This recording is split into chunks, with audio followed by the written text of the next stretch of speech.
good? Dark Knight Gang in this thing. I'm Brandon. Today we're about to do a video from The Richest. And this one right here is 10 actors who actually did it on screen. Y'all requested it. Bro, actors is really smacking on screen.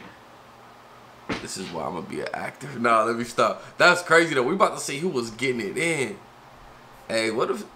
Okay. If I was an actor and my co-actress, if we had a sex scene, I would try to persuade her to do it actually too.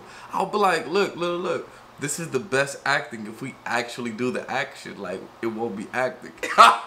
You feel me? Like, it won't be acting. It will be the actual, we're actually doing the action. We're not even acting.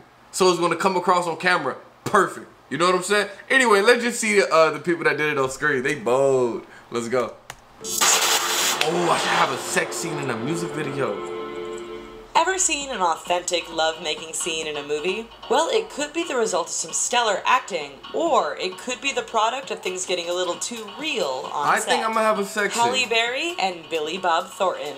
Halle Berry's Oscar-winning turn alongside Billy Bob Thornton in the 2001 critically acclaimed film Monsters Ball has been long rumored to have been inspired by some true-to-life work in front of the camera. The unrestrained, undeniably awkward vibe of the mid-film love scene between the two leads spurred whispers of how much acting was actually involved. For her part, Berry didn't exactly douse the flames of the rumor when she described the scene as animalistic, and acknowledged that both had agreed to be uninhibited with their bodies. Oh, the homie put it in! Before the Twilight series turned him into a national heartthrob, the actor best known for portraying Edward Cullen got a little too into the role of Salvador Dali in the 2008 indie flick Little Ashes. During a vivid masturbation scene in the film, critics and keen-eyed filmgoers noticed that Robert Pattinson's O-face looked pretty authentic.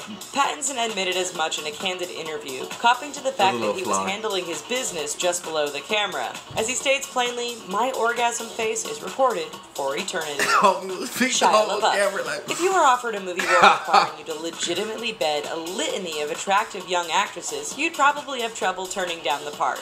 So was the role posed to Shia LaBeouf by director Lars von Trier as a part of his aptly titled film, Nymphomaniac. In fact, both the lead actor and director brought major buzz to the movie's release by promoting the real sex scenes ahead of time. Since then, however, lead actress Stacey Martin has tossed some cold water on the unique marketing, saying that the realistic lovemaking scenes were actually comprised of CGI, fake vaginas, and porn doubles. What? Divine. Flamboyant director John Waters was... So they didn't actually do it on screen. So what you... stranger to controversy during his 1970s filmmaking heyday through the production of his transgressive cult films. Waters reached his perverse oddball peak with 1972's Pink Flamingos, starring depraved drag queen Divine. What's up with Through the direction of Waters, Divine, described as the filthiest person alive, is degraded through eating dog poop and even performing fellatio on an actor playing the role of her son. The blowjob in question is widely understood to be completely real, as confirmed by both Waters and Divine. Why he make her eat dog doodles? Few films in this list carry the cultural significance of Sweetback's badass. Y'all tripping because she gave a dude a blowjob. I'm not tripping about that. That's life. Why she eating dog crap?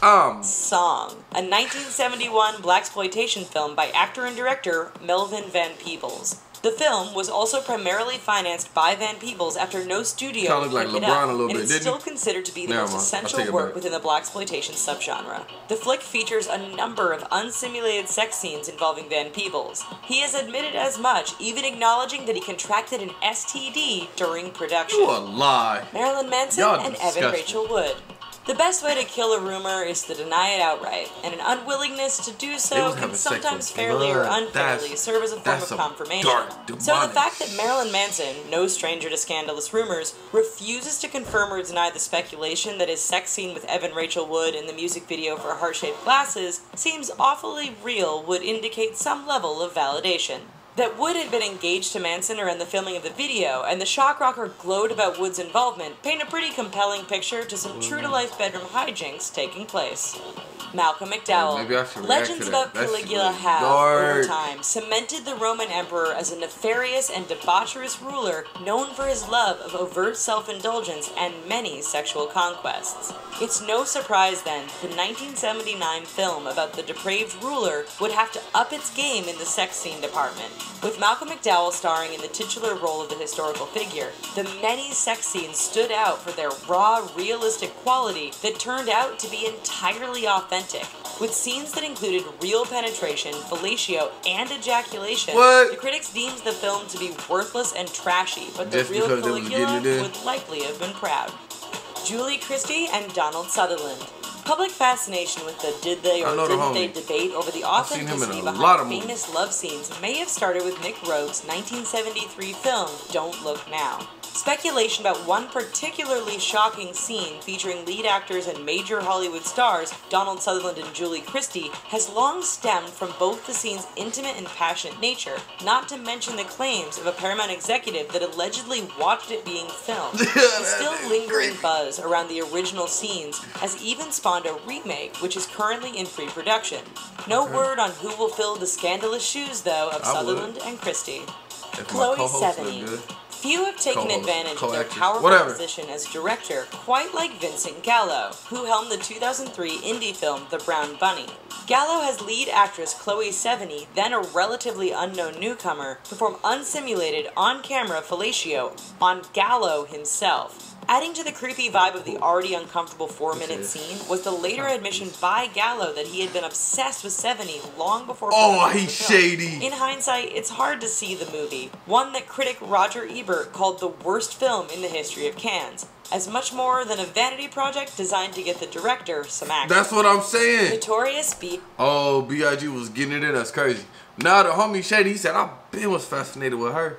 So I casted her perfectly for this film and said, you gotta really suck this. What? You evil? It was actually P. Diddy who let slip the dirty little secret behind the sloppy sounds on famous Notorious B.I.G.'s track, Ready to Die. Sloppy sounds? Nearly 20 years after the release of Biggie's iconic album of the same name, a Huffington Post blogger sat down with Diddy and raised the question of the audio interlude on the track that certainly sounds as though someone is getting some real satisfaction. Responding to the inquiry of whether Biggie is really getting a blowjob, Diddy replied, yeah, these are the questions that nobody's ever asked, and I think Big would be alright with it. Well, that's our list, guys. And that is why he is one of the GOATs. He said, bro, I'm about to use this as an interlude. Tell that little thotty come over here and slop me up real quick. That is crazy. That's something I would do. Hey, this was a cool little video, though. Let me know your thoughts down in the comments, bro. See y'all next time. Peace. Listen, I forgot to tell y'all. Tomorrow, I'm doing another either advice video or spiritual video. It's Sunday. Why not?